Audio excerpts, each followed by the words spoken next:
Hi guys, nice to. Well, I was going to say meet you, but it's close enough. Hi, Stefan. Yeah. How are you? Yeah, really good. Thanks. I really enjoyed the movie. I'm just gonna. I haven't got too long, so I'll just get started. But when you hear there's a role available in a Spike Lee film, do you need to read it or see it, or do you just? Is it just a case of yes, Spike? Sort of, who am I playing? Well, for me, it was kind of ass backwards. I was my story was that I got the script because I thought Spike wanted me to just give my critique of the script. He didn't offer it to me, and then I read it. We talked about it, and then he said, "I want to offer you the role of Eddie." I'm like, "Oh, okay." I didn't know that, so thank God it came around. But yeah, Spike could have just said, "I want you to play the soldier that's standing 3 feet behind Isiah Whitlock," and I still would have done it. You know what I mean? Like just to be in a Spike Lee film. Yeah, I mean, the film is about nostalgia in some ways. I'm just wondering about yourself. Do you ever sort of look back? Are you someone who spends a lot of time reflecting on work and your life? Or are you someone who likes to focus on the present day and the future? I try to focus on the present day and the future, but this movie did take me back and kind of in a way forced me to have a reckoning with myself as to what I was feeling back then, some of the fears and things that I had about possibly going to war. But I try to look forward. That being said, what was happening in the 60s and 70s is now happening today. So it catches up with you. You know, if you don't deal with it, then you're going to have to deal with it in the future. Yeah, because we got that kind of really powerful sort of opening montage at the beginning, which showed a lot of the kind of struggles that Black soldiers and Black communities have had to go through in America, and it felt so remarkably pertinent and profound. I mean, how frustrating is it for you that you can watch this kind of historical footage and it just feels like it could have been shot today? You know, it could have been stuff that's all from the news in the current kind of era. Mm-hmm. Yeah. I mean, the thing is, it's just history, not even repeating. We were talking about this earlier. It's not repeating itself. It's always been a layer of society just that's been simmering underneath for many, many years. Sometimes it rises, sometimes it goes back down. Sometimes it rises, goes back down. But this time it's risen, and now people have to pay attention to it. And it's powerful seeing images around the world saying Black Lives Matter. That this has been unprecedented. So I feel like there's going to be a shift, whether it takes to a short amount of time or a long amount of time. I think it's the start of something new and positive. So you think this one is different because I mean we've seen protests before, of course, but it does feel like there's something in the air at the moment, doesn't it? Yeah, this one is very different, and I think the key with this one is that it is a peaceful protest. Mm-hmm. It keeps trying to become the other, and you get tempted, when you see you're threatened with dogs or some paramilitary force. But so far, other than a little rioting and looting here and there, it's been mostly peaceful, and so it forces you to have to deal with it.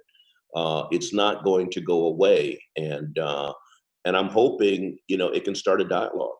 Yeah.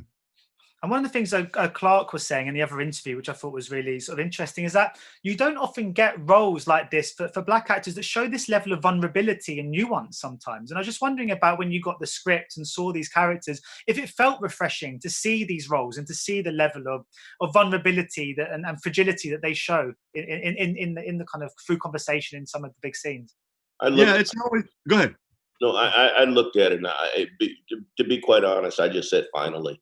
Yeah. Finally, I'll get to show, that I have an emotion, that I have something inside. I care, that I'm a human being, and it was so refreshing just to be able to play a character like that.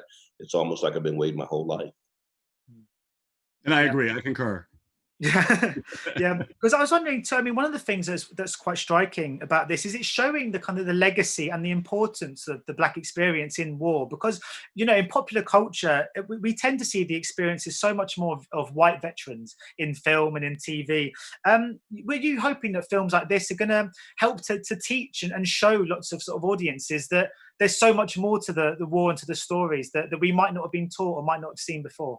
Yes, I feel like this is a door that's being unlocked, and finally people are being able to learn about history. And I mean, it was eye-opening for us. We had no idea about the amount of stories that were left behind, because we did learn about the Vietnam War on a macro level. And like you said, we saw a lot of these white soldiers coming back, few black soldiers, but disproportionately, we found out that it was 33% and 34% of the U.S. Army sent over to Vietnam were black, out of 11% of the blacks that were in America at the time. So it was, I hope that this will start people to learn more, even further back and even now in the present, about black culture.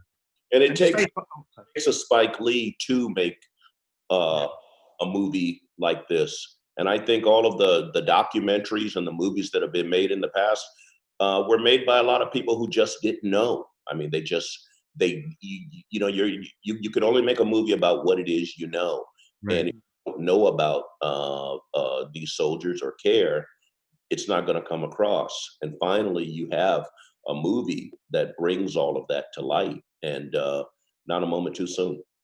Brilliant. Well, thanks so much for your time, guys, and best of luck with the release. I think it's a fantastic time for this to be released, and on Netflix as well. Is reaching so many homes. It's perfect. Thank you, Stefan. Appreciate it. Oh, in the background there, did you put that up for me? Oh no! That's Al Green. No, I'm a bit obsessed. I went to Memphis last year to go to the church and everything. No, that's always there. Oh, that's awesome. That's awesome. Yeah. Man, I said, wait a minute. Whoa, who is that? It's my favorite record. It's mine and my wife's favorite record, so it's up on the wall. But anyway, thank you so much, guys. Much appreciated. Thank you. Okay, bye-bye. Ladies and gentlemen, you're watching Hey You Guys. Hey You Guys, huh? Hey You Guys. Is that from the Goonies? It is indeed, yeah. Nice. Hey You Guys.